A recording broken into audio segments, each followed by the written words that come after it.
حضور قرآن کریم میں یہ مضمون کتنی دفعہ بیان ہوا، لا تزر ہو واضرتم وزر اخری، کہ ایک جان کسی دوسری جان کا بوجھ نہیں اٹھائے گی. لیکن بعض دفعہ بیان کرنے والے یہ کہتے ہیں کہ 100 سال پہلے یا 50 سال پہلے حضرت مسیح علیہ السلام کی وہاں مخالفت کی یا فلاں کو عذاب پہنچایا، اور اب تک کنٹینیوسلی یہ اسی کا عذاب ہے.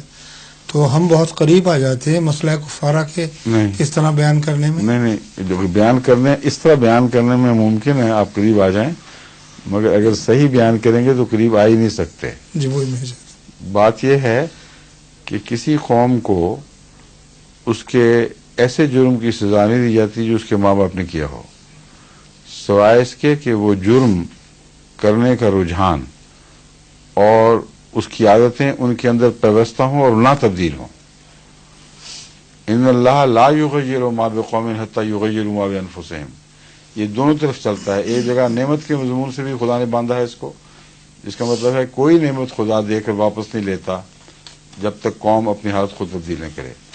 دوسری جگہ کھلا چھوڑا ہے اس کو، جس کا معنی یہ ہے کہ کوئی قوم جب تک اپنے ظلم کی حالت کو نہیں بدلے گی اس وقت تک خدا اس کو نہیں بدلے گا.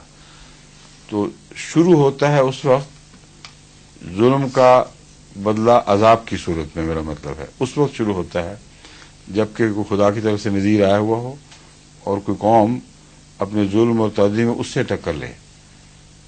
اب یہود پہلے بھی تو ظالم تھے، مگر جب مسیح کے مقابل پر اٹھے ہیں تو نسل بعد نسل پھر ان کو سزا ملی ہے.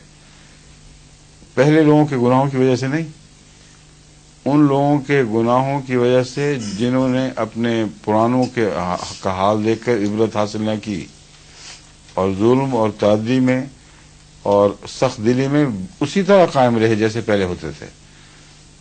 تو جو سلسلہ سزا کا شروع ہو جاتا ہے وہ رسول کے انکار کے وقت ہوتا ہے، ختم اس وقت ہوگا جب یہ اپنی حالت بدلیں گے.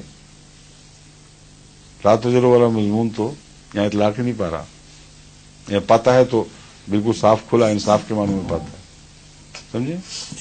ظہور مہدی آخر